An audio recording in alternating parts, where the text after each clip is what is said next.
성부와 성자와 성령의 이름으로 아멘. 하늘을 우러러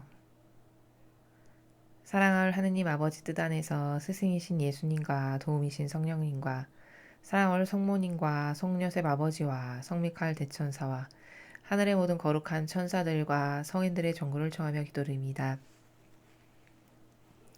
아버지 뜻 안에서 예수님과 어머니 하나 되신 성심의 나라에서 예수님의 부활을 축하드립니다.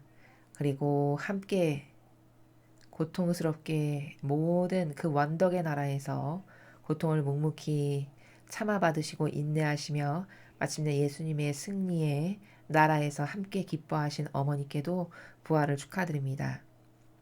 예수님과 어머니, 이 나라에 살아가는 아버지의 모든 자녀들과 전 인류의 아버지께서 구원하기를 원하시는 사랑하는 자녀들도 마침내 악과의 이 영적 전쟁과 사투에서 싸워 이김으로써 강력하게 물리쳐 이김으로써 마침내 승리하여 천상의 나라에서 다 아버지께서 주시는 한 몫을 차지할 수 있도록 그런 은총으로 모두 인도하여 주시고 이끌어 주시옵기를 갈망으로 청드립니다. 특별히 예수님과 어머니, 이 대한민국은 배우지 못하고 깨닫지 못하고 오히려 제도와 전통 가운데 악습만을 수천 년 동안 이어내려온 로마 가톨릭의 그 뿌리 깊은 관습 가운데 착하고 선량한 아버지의 자녀들이 잘못 들은 것의 영향으로 그 사고방식 안에 대부분의 사람들의 사고방식 안에 악이 자리하고 차지하고 있습니다. 그래서 옳은 것을 참된 진실과 사실인 진리를 바라보지 못하고 깨닫지 못하는 각각의 다양한 프레임 안에 갇혀있는 불쌍한 아버지의 모든 자녀들을 가련히 여겨주시어 이 부활하신 예수님의 빛으로 이 대한민국에 살아가는 모든 국민들의 눈과 귀를 활짝 열어주시고 뚫어주셔서 이제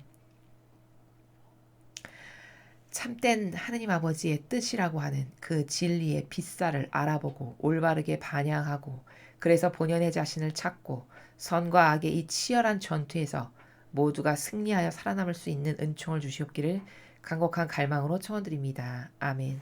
성부와 성자와 성령의 이름으로 아멘. 안녕하십니까. 하느님의 뜻 선교의 윤피아 수녀입니다. 자, 2020년 4월 11일 토요일 파스카 성야 그 제2부의 복음 해설을 시작하도록 하겠습니다. 2020년 4월 11일 토요일 파스카 성야 2부입니다. 제5독서 이사야서 55장 1절에서 11절까지 말씀입니다. 주님께서 이렇게 말씀하신다. 자, 목마른 자들아 모두 물가로 오너라. 돈이 없는 자들도 와서 사 먹어라. 와서 돈 없이 값 없이 술과 젖을 사라.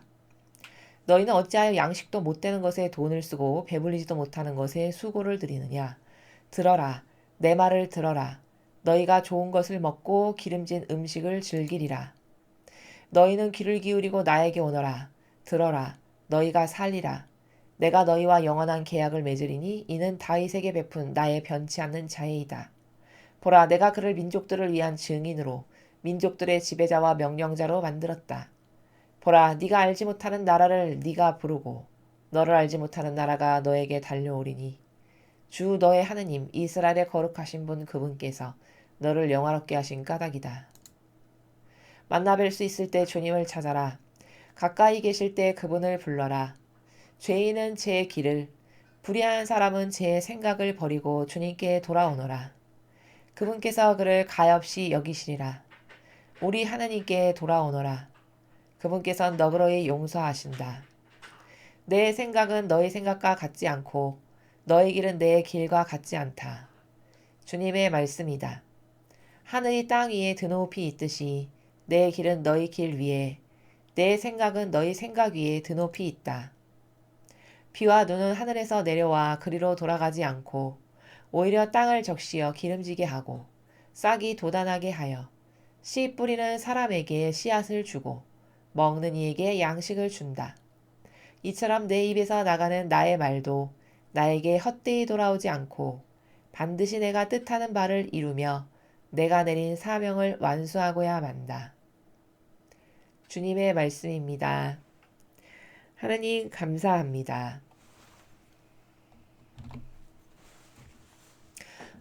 오독서 지금 이사야서를 함께 보셨습니다. 이 앞에 지금 이 부분이 있죠. 여기 1절을 보시면 목마른 자들아 모두 물가로 오너라. 돈이 없는 자들도 와서 사 먹어라. 와서 돈 없이 값 없이 술과 젖을 사라. 자, 이게 무슨 말씀이냐. 물가로 와서 물을 사 먹으라 하셨어요. 이 물은 뭘까요? 생명의 물입니다. 생명의 물. 영원히 죽지 않을 예수님께서 복음에서 이런 말씀하시죠. 우물가에서 만난 여인에게 물을 청하시는 그 복음의 장면에서 네가 나를 알았더라면 영원히 목마르지 않을 물을 나에게 청했을 것이다. 이렇게 이야기하시는 그 장면이 있으시죠. 이방인 그 여인에게 물을 청하시는 장면에서 바로 그 물이 무슨 물이냐? 영혼을 살리는 생명의 물을 말씀하시는 거예요. 그 먹는 물을 말씀하신 게 아니라. 그러니까 너가 나에게 물을 청했으면 네가 나에게 네 영혼을 살리는 진리를 청하고 참된 말씀을 청해서 그것을 들었으면 너의 영혼은 영원히 죽지 않을 생명의 나라를 알고 깨닫게 돼서 그것을 갈망해서 너는 천상의 나라를 갈 수 있을 텐데 이런 나라를 펼치시는 거죠. 마찬가지입니다. 지금 여기 55장 1절의 나라가 뭐냐면 주님이라고 말씀하시는 것은 예전에 그 이사야서의 삼위일체에서 배웠죠. 저 주님은 그리스도라고 하는 예수님의 그 신성을 부를 때 우린 주님 이렇게 부릅니다. 그 예수님의 신성이신 주님께서 그리스도께서 말씀하시기를 목마른 자들아 물가로 오라는 거예요. 이 목마른 자들이라는 건 뭘까? 갈증이 있는 거죠. 영원한 생명에, 참된 진리에, 참된 진실에, 그 정의와 공정에 이것에 너무 갈증을 느끼는 옳은 것을 찾는 바른 것을 좋아하는 참된 것을 사랑하는 이런 사람들을 목마른 자들아 이렇게 부르시는 거예요. 그러나 이 세상에서는 아무리 찾으려고 용을 써도 찾을 수가 없는 그래서 목이 타들어가는 이런 사람들 이런 영혼들 그런 영혼들을 부르시는 거죠. 목마른 자들아 목마른 내 자녀들아 물가로 다 오너라. 돈이 없는 자들도 와서 사 먹어라. 돈 없이 값 없이 술과 젖을 사라.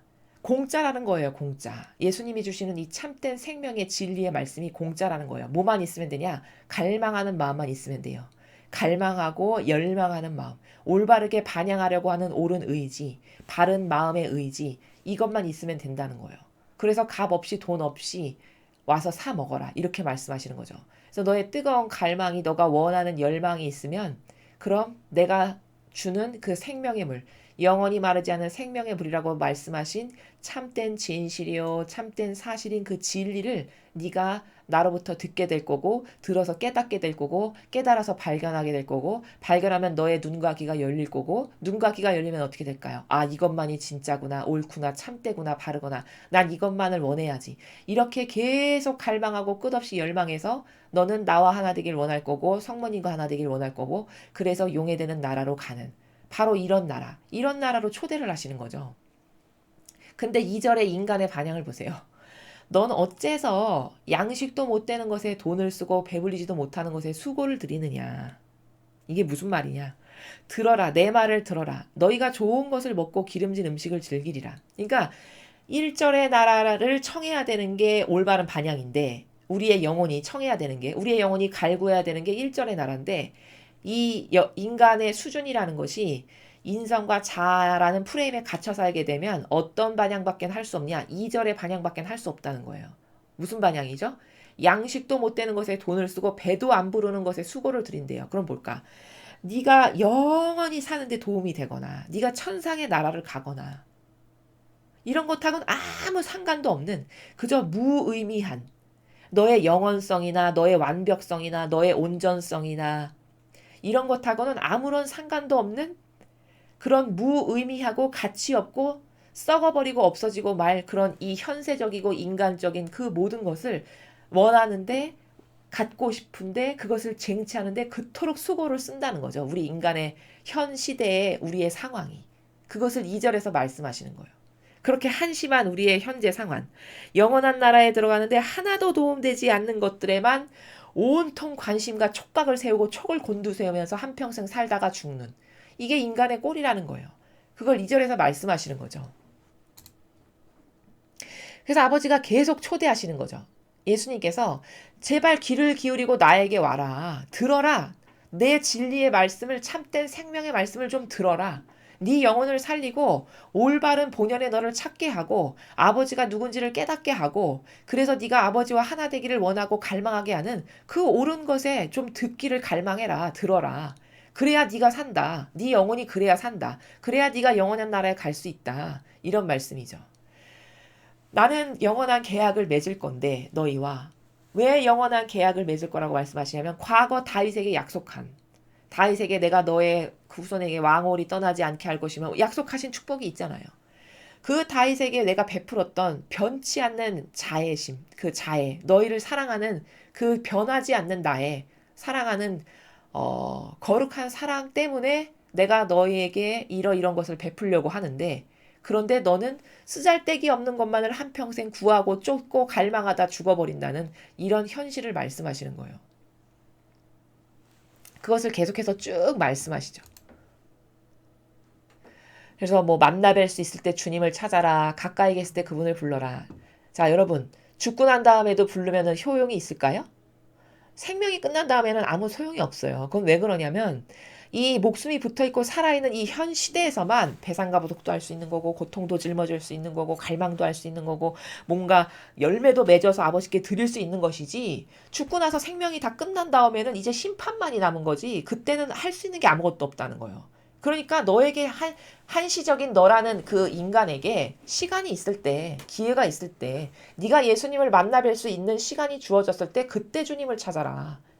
너 옆에 가까이 계셔서 부르면 언제든지 너를 만나 주실 의향이 있을 이 현세적인 이 세상에서 찾아라. 그래야만 너가 기회가 있는 거다. 그 말을 하시는 거죠. 그래서 죄인은 너 가던 길에서 벗어나서 돌아와라. 불의한 사람은 네 생각을 버리고 주님께 돌아와라. 불의한 사람이 뭡니까 여러분? 불의한 사람이.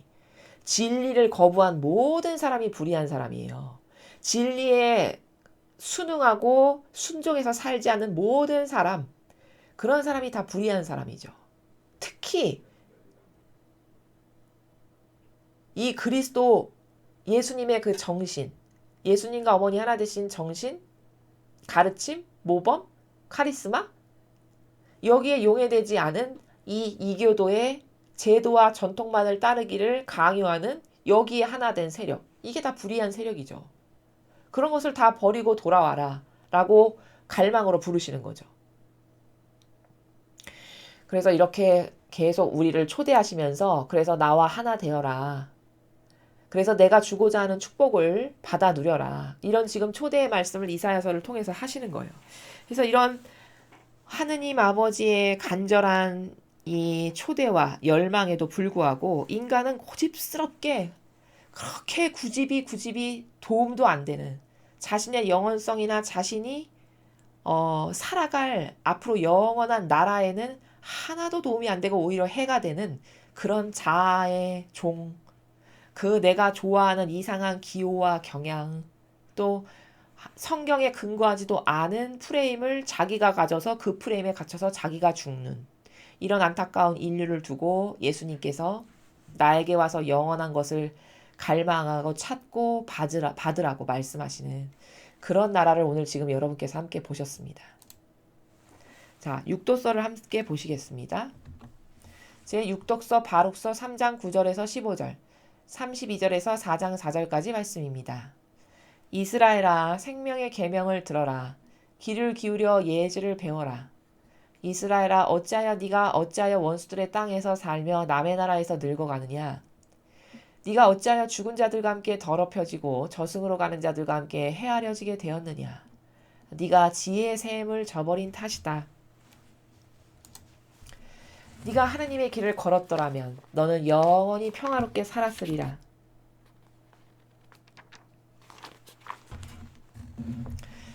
예지가 어디 있고 힘이 어디 있으며 지식이 어디 있는지를 배워라. 그럼 장수와 생명이 어디 있고 눈을 밝혀주는 빛과 평화가 어디 있는지를 함께 깨달으리라. 누가 지혜의 자리를 찾았으며 누가 지혜의 보고에 들어갔는가. 모든 것을 보시는 그분만이 슬기를 아시고 주님의 지식으로 그것을 찾아내신다. 이 세상이 영원하도록 마련하신 그분께서 그것을 4발 가진 짐승들로 채우셨다. 그분께서 보내시니 빛이 가고 그분께서 부르시니 빛이 떨며 복종한다. 별들은 때 맞추어 빛을 내며 즐거워한다. 그분께서 별들을 부르시니 여기 있습니다 하며 자기들을 만드실 분을 위하여 즐겁게 빛을 낸다. 이분께서 우리 하느님이시니 어느 누구도 이분께 견줄 수 없다. 그분께서 슬기의 길을 모두 찾아내시어 주님 종 야곱과 주님께 사랑받는 이스라엘에게 주셨다. 그러고 나서야 땅 위에 슬기가 나타나 사람들과 어울리게 되었다. 슬기는 하느님의 명령과 길이 남을 율법을 기록한 책이다. 슬기를 붙드는 이는 살고 그것을 버리는 자는 죽는다. 야곱아 돌아서서 슬기를 붙잡고 그 슬기의 불빛을 향하여 나아가라. 네 영광을 남에게 넘겨주지 말고 네 특권을 다른 민족에게 넘겨주지 마라. 이스라엘아 우리는 행복하구나. 하느님께서 기뻐하시는 일을 우리가 알고 있다. 주님의 말씀입니다. 하느님 감사합니다. 자, 여러분 인간이 얼마나 무지한지 여기 좀 보시죠.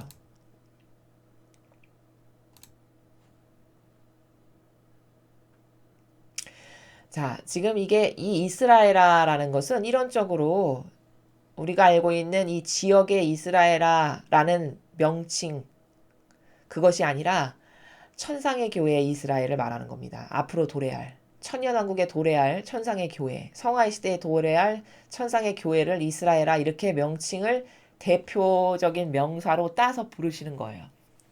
대명사죠, 대명사. 자,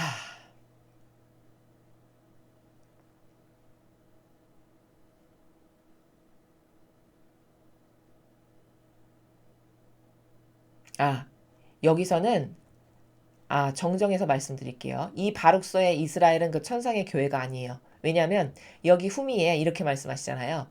네가 어찌하여 원수들의 땅에서 살며 남의 나라에서 늙어가느냐. 이거는 이스라엘 백성을 말하는 게 맞습니다. 자, 왜냐하면 여기 원수들의 땅에 살며 남의 나라에서 늙어가느냐. 하느님을 의탁하고 하느님께 맡기고 모든 그 희망과 그리고 모든 답은 하느님께만 있다. 라는 그 절대성과 유일성의 나라에서 이스라엘 백성이 살질 않았잖아요. 그렇기 때문에 결국에는 역사에서 보면 망했죠. 이스라엘이. 예수님 돌아가시고 약 30년 후에 정말 망했어요. 이스라엘이. 그래서 우리가 다 알다시피 우리가 그 세계사나 그런 그 역사 시간에 배웠듯이 이스라엘이 진짜 나라 없이 약 2000년 동안 유럽에서 막 뿔뿔이 흩어져서 온갖 핍박 가운데 살아갈 수밖에 없는 환경이 되죠. 그렇게 이스라엘이 망했단 말이죠. 근데 그게 다 어떤 이유 때문에 이스라엘이 하느님께 선택받은 선민이라는 그런 자부심을 갖고 살았던 민족임에도 불구하고 결과론적으로 왜 망했냐? 그것은 누누이 말씀드렸지만 하느님을 올바르게 섬기지 못해서였어요. 하느님께 오히려 모욕과 역겨움을 드렸지. 어떻게 모욕과 역겨움을 드렸죠? 끊임없이 율법학자와 바리사이들과 하나 되고 동조하고 협력해서 하느님의 진리를 따른 게 아니라 인간이 만들어 놓은 그 율법이라고 하는 제도와 전통을 우상처럼 떠받들고 섬기면서 살아가지고 오히려 하느님을 공경하고 사랑하고 그분께 권리를 인정해 드리기보다는 그분께 모욕과 역겨움만을 드리는 잘못된 섬김을 통해서 이스라엘이 망했단 말이죠. 자, 그런 과정을 알면 여기 지금 보면 그 잘못된 것을 따라갔던 그 이스라엘의 백성들에게 말씀하시는 거예요. 그래서 너가 그렇게 쓰잘데기 없는 것에 하나도 영원한 것하고는 관련이 없는 것에 그저 애써 거기에 힘을 쏟고 그것을 끊임없이 갈망하며 그렇게 살아서 늙어가고 있다라는 거예요. 그렇게 해서 망해가고 있다라고 이렇게 말씀하시는 거죠.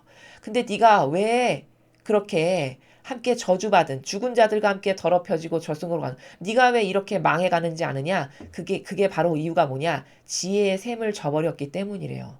그럼 이 지혜의 샘이 누굽니까? 이게 하느님이시죠. 하느님의 뜻, 진리. 거기밖에는 지혜의 샘이 없죠. 이 지상의 어떤 인간에게도 지혜나 슬기는 없습니다. 이건 오로지 하느님 아버지만 그 모범을 보이신 예수님에게만 있으신 나라예요. 근데 그것을 저버렸다는 거죠. 그러니까 이건 뭘까? 네가 그 인간이 그럴듯하게 만들어 놓은 제도와 전통을 따르지 나의 지혜나 슬기를 갈망하거나 내 뜻 안에서 살기를 원하거나 나에게 의탁하거나 이러지 않고 즉 지혜의 샘 슬기를 따르지 않고 너는 그저 인간이 만들어 놓은 그 제도와 전통만을 따랐다. 너가 그래서 망하는 것이다. 이렇게 말씀하시는 거죠. 그래서 여기 하느님의 길을 걸었더라면 너는 영원히 평화롭게 살았으리라. 이 하느님의 길을 걷는 게 뭐예요? 이 하느님의 길을 걷는 모범이 예수님이시죠. 그렇죠? 예수님의 모든 모범과 정신과 카리스마에 다 들어있죠. 하느님의 길을 걷는 것이 무엇인지.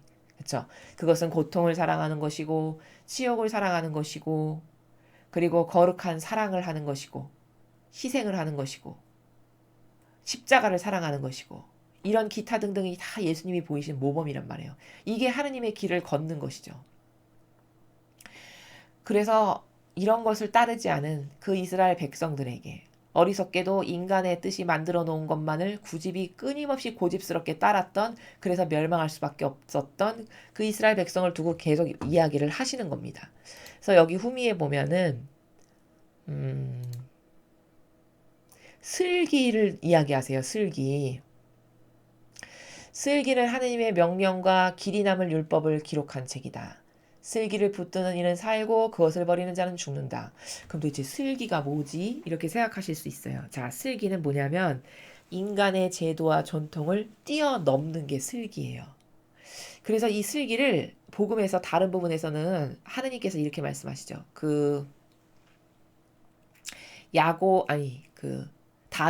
다윗에게 이제 기름을 부으러 가는데 사울이 발견하면은 저를 죽일 겁니다. 사무엘 예언자가 두려워하니까. 그러니까 하느님께서 뭐라고 하시죠? 야, 네가 소 한 마리 잡아서 제사 지내러 간다라고 그렇게 말을 하거라. 그 사울의 그 무서운 그것에서 벗어나려면은 네가 슬기로 어떻게 이야기를 하냐면 제가 소 한 마리를 잡아서 주님께 제사 드리러 갑니다. 이렇게 이야기를 하거라. 이렇게 가르쳐 주시죠. 요게 슬기예요. 그럼 슬기는 뭐 막 법을 어기고 멋대로 하는 거냐? 아니죠. 그게 아닙니다. 그게 아니고 슬기란 것은 아버지의 뜻을 이루기 위한 그 목적성을 이루기 위해서 지혜를 발휘하는 거예요. 어떤 틀에 박힌 제도와 전통을 뛰어넘는 지혜를 발휘해서 아버지의 뜻을 이루기 위한 목적성을 달성하는 것. 요게 슬기의 나라예요. 그래서 또 성경에서 다른 부분에서는 이렇게도 말씀하시죠. 그 세상에 그 집사. 그 집사가 자신이 이제 잘릴 것 같은 것을 아니까 자신의 안위를 도모하기 위해서 막 빛을 막 탕감해주는 이런 장면이 나오잖아요. 성경에. 그래서 이렇게 세상의 집사가 하느님의 자녀들보다 더 지혜롭고 슬기롭다 말씀하시죠. 바로 그런 나라. 그 목적을 달성하기 위해서 아버지의 뜻을 이루기 위한, 하느님의 뜻을 이루기 위한 목적을 달성하기 위해서 내 주변의 환경을 제도와 정통에 억눌리지 않고 그것을 뛰어넘어서 이렇게 지혜롭게 펼쳐나가는 것. 이게 슬기의 나라라는 거예요. 그래서 이런 슬기와 예지와 지혜는 하느님께만 있다는 것. 그래서 그것을 의탁하고 하느님께 지혜와 슬기를 주십사하고 그런 청원을 드리면서 아버지께만 믿고 매달리고 이렇게 해야 하는데, 이 앞에 이스라엘 백성은 그런 것을 하지 않고 제도와 전통에만 파묻혀가지고 그것만이 옳다라고 주장하고 아버지의 뜻은 거스르는 것을 끊임없이 반복해가지고 결국에는 망하는 그런 결과를 자초하고 말았다 라는 것을 지금 가르쳐 주시는 겁니다. 자, 7독서를 함께 보시겠습니다. 제7독서 에제키엘전서 36장 16절에서 17절, 18절에서 28절까지 말씀입니다. 주님의 말씀이 나에게 내렸다. 사람의 아들아, 이스라엘 집안이 자기 땅에 살 때 그들은 자기들이 걸어온 길과 행실로 그 땅을 부정하게 만들었다. 그들이 그 땅에 쏟은 피 때문에, 그들이 그 땅을 더럽히며 섬긴 우상들 때문에 나는 그들에게 내 화를 퍼부었다. 그래서 그들을 민족들 사이로 쫓아버리고 여러 나라로 흩어버렸다. 그들의 길과 행실에 따라 그들을 심판하였다. 사람들이 그들을 두고 이 자들은 주님의 백성인데 그분 땅에서 나와야만 했지 하고 말하였다. 이렇게 그들은 가는 곳마다 나의 거룩한 이름을 더럽혔다.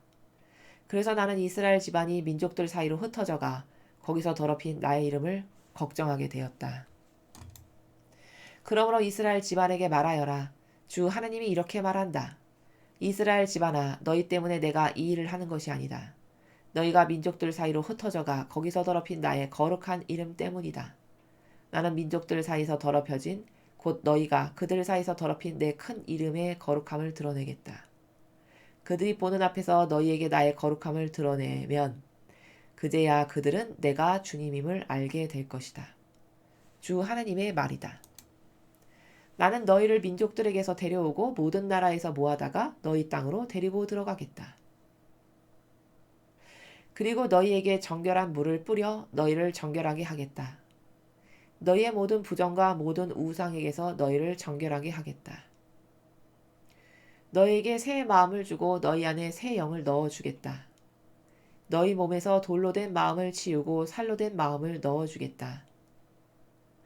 나는 또 너희 안에 내 영을 넣어주어 너희가 나의 규정들을 따르고 나의 법규들을 준수하여 지키게 하겠다.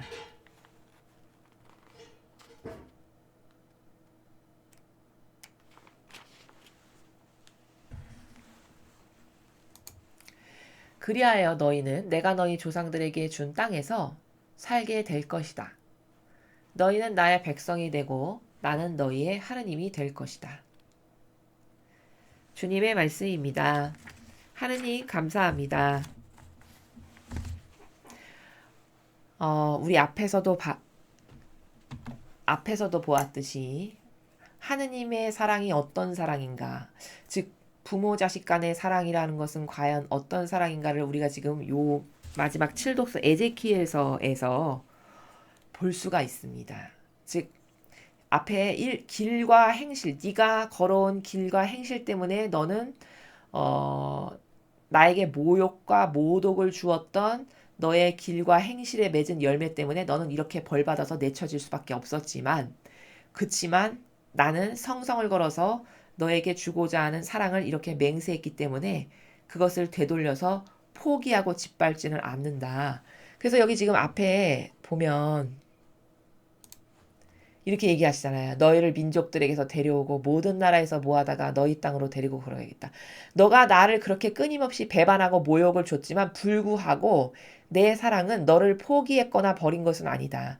네가 다시 올바르게 반향하면, 그리고 너의 그 부정탄 모든 것을 내가 깨끗하고 정갈하게 만들어서 내가 너희에게 약속한 그 땅으로 들어갈 수 있도록 하겠다.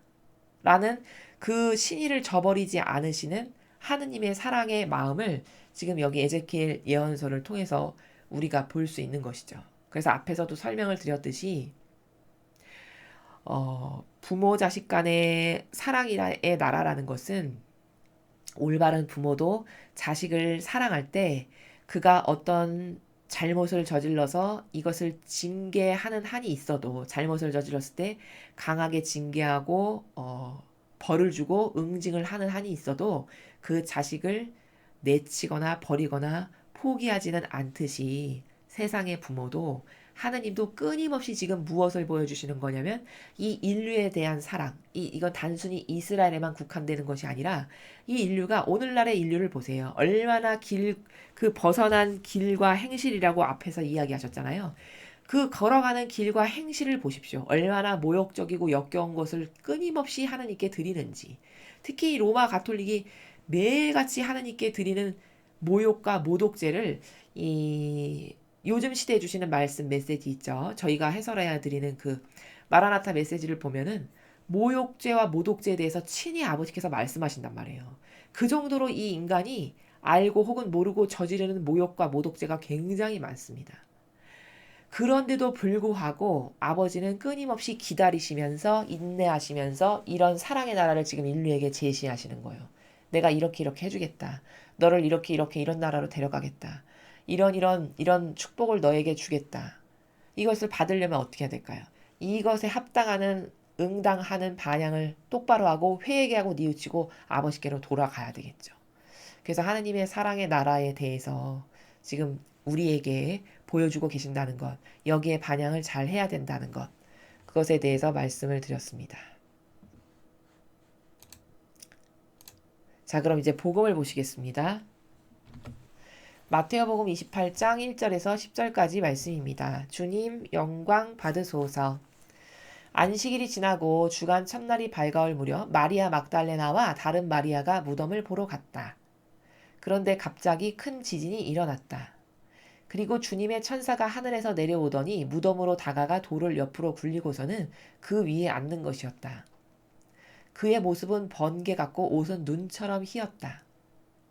무덤을 경비하던 자들은 천사를 보고 두려워 떨다가 까무러쳤다.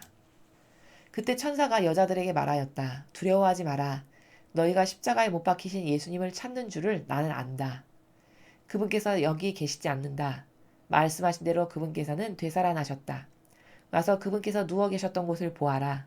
그러니 서둘러 그분의 제자들에게 가서 이렇게 일러라. 그분께서는 죽은 이들 가운데서 되살아나셨습니다. 이제 여러분보다 먼저 갈릴레아로 가실 터이니 여러분은 그분을 거기서 뵙게 될 것입니다. 이것이 내가 너희에게 알리는 말이다. 그 여자들은 두려워하면서도 크게 기뻐하며 서둘러 무덤을 떠나 제자들에게 소식을 전하러 달려갔다.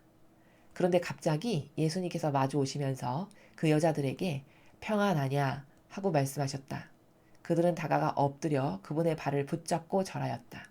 그때 예수님께서 그들에게 말씀하셨다. 두려워하지 마라. 가서 내 형제들에게 갈릴레아로 가라고 전하여라. 그들은 거기서 나를 보게 될 것이다. 주님의 말씀입니다. 그리스도님 찬미합니다. 자, 이 복음, 오늘 여러분이 들으신 이 복음은 익숙하게 많이 이 부활 때만 되면 들으셨던 복음이시죠. 여기서 발견해야 될 중요한 관점이 하나 있습니다. 여러분, 지금 예수님께서 돌아가시고 부활하시자마자 가장 처음으로 예수님을 만나는 영광이 누구에게 돌아갔느냐라는 거예요. 그게 놀랍게도 12사도가 아니라 창렬하고 수많은 사람들에게 손가락질 당하고 돌 던져서 저 여자는 죽여야 된다라고 죄인이라고 가까이 하지도 않던 이 시대로 치면 그런 창녀인 마리아 막달레나와 또 다른 마리아라고 하는 이 여인들에게 예수님이 가장 먼저 나타나셨다는 거예요. 이게 놀라운 관점적 사실이에요. 보통 사람이 생각했을 때 예수님이 부활하셨대. 그러면 누구를 가장 먼저 만나주실 것 같으냐 라고 제가 만약에 지금 21세기에 질문을 한다면 보기를 제가 드릴게요. 1번 로마 가톨릭의 교황, 2번 청소부, 3번 누구 이렇게 예를 들어서 이제 예시가 있다. 그럼 보통 사람들이 그렇게 해가지고 이제 만약에 투표를 하잖아요. 그럼 여러분은 누가 1등이 될 것 같습니까? 저는 아마도 교황을 가장 많은 사람들이 예수님이 부활하시면 누굴 가장 만나주시겠습니까? 하면 교황 이렇게 하실 분들이 99% 이상이라고 생각을 해요. 아마도. 자, 근데 놀랍게도 예수님이 가장 먼저 만나주신 거는 그러면 그 원리라면은 세상 사람들이 생각하는 그런 관점이 맞다면 12명의 사도 중에 베드로를 가장 먼저 만나셨어야죠. 그쵸? 근데 그게 아니라는 거예요. 오히려 가장 손가락질 받고 죄인이라고 해서 이 당시 사람들이 가까워 하기도 꺼려하고 싫어했던 사람 취급도 하지 않았던 그 창녀 있죠. 마리아 막달레나. 예수님으로부터 너도 이제 용서받았으니까 다시는 죄를 짓지 말고 평안히 가거라 여인아 이렇게 그 죄를 용서받았던 바로 그 창녀. 그 마리아 막달레나와 또 다른 여인. 이 여인들을 가장 먼저 만나주셨다는 가장 부활의 영광을 첫 번째로 누리는 영예가 누구에게 돌아갔느냐. 바로 인간적인 관점으로 봤을 때 가장 천박하고 가장 보잘것없고 가장 수준 낮다라고 손가락질 받는 이런 여인들이 예수님은 가장 먼저 그들을 만나주셨다는 거예요. 자, 그럼 왜 그렇게 하셨을까라는 거죠. 왜? 과연 이유가 뭘까라는 거죠. 자, 여러분 본질의 나라가 왜 아름답고 정말 참으로 이 나라에서 살고 싶고 이 나라는 정말 불평등이라고는 불만족이라고는 단 하나도 없는 나라겠구나라고 끊임없이 찬미할 수밖에 없냐면 하느님은 즉 예수님은 마음의 진실함만을 보시기 때문이에요. 진정성이라는 거 있죠. 진실함. 그것을 높이 사신다는 거죠. 그러나 세상은 그렇지가 않죠. 세상은 다 무엇에 좌우되냐? 세상은 다 겉에 보이는 형상에 좌우가 되죠. 겉에 어떤 신분을 가졌느냐, 어떤 직위를 가졌느냐, 혹은 어떤 명예를 가지고 있는 사람인가, 어떤 지적 수준이어서 어떤 무슨 교수다. 이러면 다 사람들은 그 사람들을 1순위로 친다는 거죠. 혹은 돈이 많거나 명예가 높거나 학식이 깊거나 뭐 대통령이거나 무슨 총리거나 교황이거나 주교거나 뭐 이렇게 눈에 보이는 형상에 의해서 저 사람을 가장 많이 사랑하실 거야. 저 사람이 죽고 나면 천국에 가장 높은 데 갈 거야. 이렇게 결정하는 것이 세상 사람들의 결정 방식의 사고의 나라라는 거예요. 근데 천상의 나라는 이 마음의 깊은 그림자 속에 있는 그 원이 있죠. 그 속의지. 하느님은 그것만 보세요. 그리고 그게 진짜죠. 그쵸? 이렇기 때문에 마리아 막달레나를 가장 먼저 만나신 거예요. 왜? 마리아 막달레나는 예수님을 진짜 진실된 나라에서 사랑하던 여인이었거든요. 우리는 그것을 성경에서 곳곳에서 볼 수 있어요. 그 십자가상에서 돌아가실 때도 그 십자가 밑에 남아있던 여인들 중에 마리아 막달레나가 있었어요. 끝까지 십자가 옆을 지키면서 예수님이 돌아가실 때까지 함께 했던 거죠. 그리고 이 복음 말고 오늘의 이 복음은 지금 이게 마테오 복음이잖아요.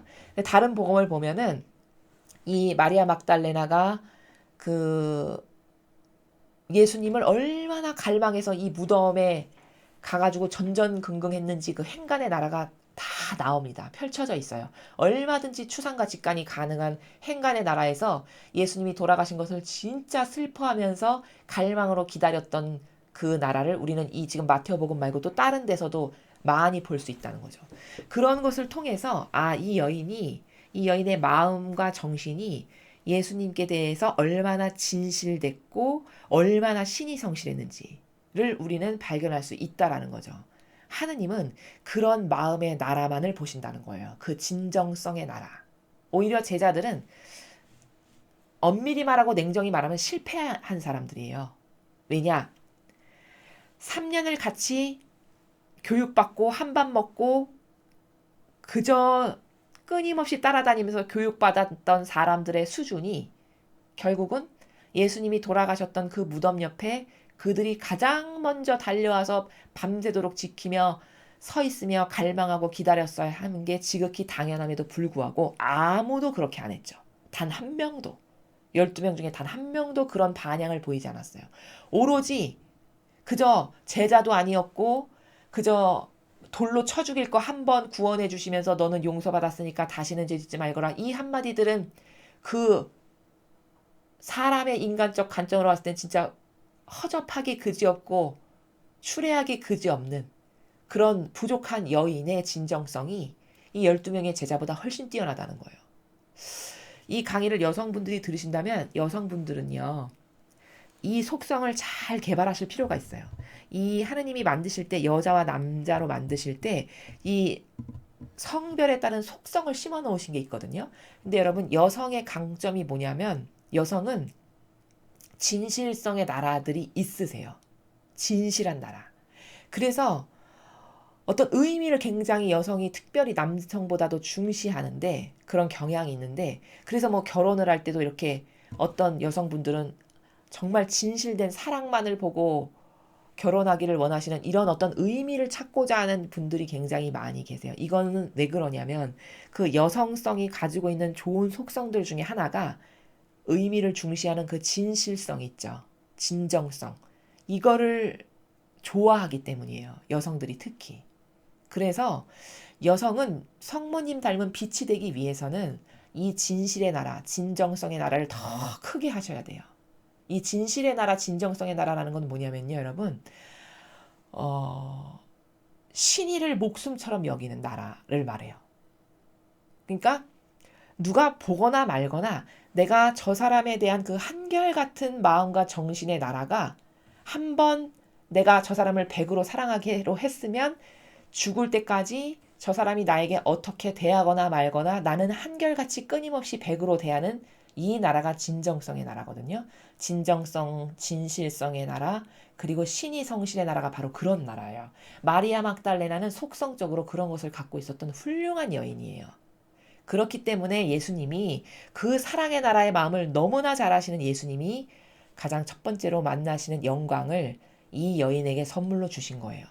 제자들 다 제쳐놓고. 제자들은 그런 것을 받기 합당치가 않죠. 왜? 아무도 여기 예수님이 돌아가신 무덤 옆에 와서 밤을 새면서 뭐 보초를 서면서 지키거나 뭐 갈망으로 기다리거나 이런 사람이 아무도 없었잖아요. 그러니까 그런 선물을 받기 합당치 않은 거예요.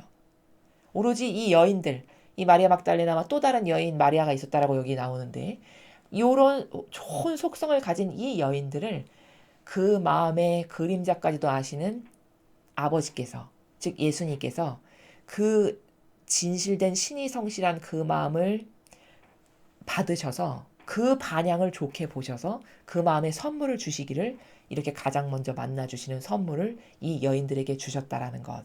그러니 여성성이 빛이 되게 하려면 우리 여성들은 누구를 닮아야 빛이 되냐면 성모님을 반드시 닮아야 돼요. 성모님이 가지고 계신 모든 속성이 자신의 것이 되게 하는 여성보다 더 멋있는 여성은 없어요. 인류에서 여왕 중에 여왕이라고 지칭되시는 어머니는 한평생 진실하셨고요.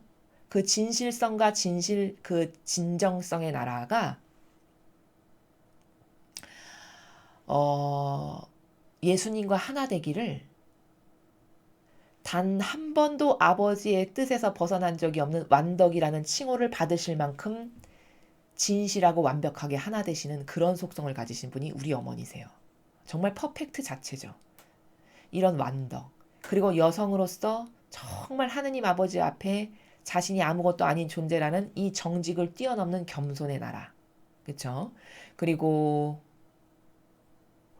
또 이 거룩한 사랑이 무엇인지 아시고 아버지를 위해서 그 아버지의 거룩한 사랑과 완전히 하나 되시기를 그 하느님의 사명을 위해서 아들을 기꺼이 정말 말 한마디 없이 순명으로 아버지 뜻에 내어드렸다는 바로 이런 정신. 이렇게 완전히 하나 되고 하느님을 사랑하는 이런 정신. 뭐 기타 등등 이루 다 헤아릴 수 없는 이런 완벽한 여성으로 갖출 수 있는 모든 훌륭한 속성을 성모님이 다 가지고 계세요. 그래서 여러분은 신적 활동을 하실 때, 기도 생활을 하실 때 훌륭한 그 여성분들의 장점을 빛이 되게 하고 더 효용과 가치를 끌어올리고 싶으시다면은 그 본연의 자신을 찾기 위한 기도를 드리실 때 성모님께 간구를 많이 드리십시오. 성모님께 어머니 여성 중에 여성이고 여왕 중에 여왕이시고 정말 온 인류의 어머니시며 저희의 참된 모범이신 제가 정말 유일무이하게 닮고 싶은 유일한 존재이신 어머니의 그 아름답고 완벽한 속성을 저에게도 주세요. 저에게 있는 속성도 어머니처럼 빛이 되게 갈고 닦아서 훌륭하고 좋은 속성은 더 훌륭해지고 필요 없고 나쁜 것은 없애주셔서 그렇게 갈고 닦아서 빛이 되게 어머니처럼 빛이 되게 오늘 이런 마리아 막달레나가 그 진실성과 진정성 때문에 예수님이 만나주셨던 이거 진짜 엄청난 무기예요. 여성의 진정성이. 하느님이 감동하시는 건 바로 이런 것에 감동하시는 거거든요. 이렇게 이런 속성, 좋은 속성과 근성을 찾을 줄도 알고 자기 안에 있는 숨어 있는 것을 꺼낼 줄도 알아야 되고 그것을 발현시킬 줄도 알아야 되고 이런 것은 다 기도 가운데 여러분이 갈망하시면 성모님이 다 도와주십니다. 그래서 오늘 12제자보다도 더 훌륭한 마리아 막달레나의 속성은 무엇이었는가? 왜 이 여인을 만나주셨는가? 그러나 사람은 부활하신 예수님을 누가 가장 첫 번째로 만나주실까요? 라고 생각하면 거의 99% 이상이 교황님이요. 이렇게 말씀하시는 수준의 정신세계에서 살기 때문에 그래서 하느님을 만나시기가 어려운 거고 그래서 이런 진리의 세계를 이해하시는데 에러가 많이 나는 거다. 그 정도로 사고방식의 수준의 나라가 다르기 때문에 라는 것을 또다시 한번 강조해서 여러분께 말씀드립니다. 자, 장시간에 걸쳐서 그 파스카 성야의 그 1부와 2부로 나누어서 여러분께 전체 독서와 그 복음의 말씀을 함께 생각해보고 해설하고 공부해 보았습니다. 이제 예수님께서 진짜 부활하셨다라는 이 모든 기쁨이 그냥 피상적인 게 아니라 여러분의 사실적인 기쁨이 되시기를 정말 바라겠습니다. 그래서 이제 부활하신 예수님 안에서 여러분의 정신과 영혼도 다시 태어나셔야 됩니다. 다시 태어나기를 매일 갈망하시고요. 다시 태어난다는 것은 과거의 낡은 인성과 자아를 계속 없애버리고 신적인 그 예수님과 성모님의 사고방식을 자꾸 내 것이 되게 하는 걸 말하는 거예요. 그것을 갈망하시고 갈망하시고 끊임없이 갈망하시며 자기 것은 버리는 작업을 계속 하시다 보면 여러분이 어느새 과거의 나와는 정말 다른 과거에 나는 이런 걸 좋아했고 과거에 나의 사고방식을 이랬는데 내가 지금은 이런 사고방식을 하네? 어느 날 문득 자신을 바라봤을 때 그렇게 변화되어 있는 여러분을 보실 수 있으실 거예요. 그리고 만족을 하시게 되실 겁니다. 이렇게 해서 끊임없이 달라져서 마침내 두 분의 정신세계에 용해돼서 아버지가 보셨을 때 정말 아름다운 그런 영혼들이 여러분 모두가 되셨으면 좋겠습니다. 이상으로 2020년 4월 11일 토요일 파스카 성야 복음의 설 2부를 마치겠습니다. 감사합니다.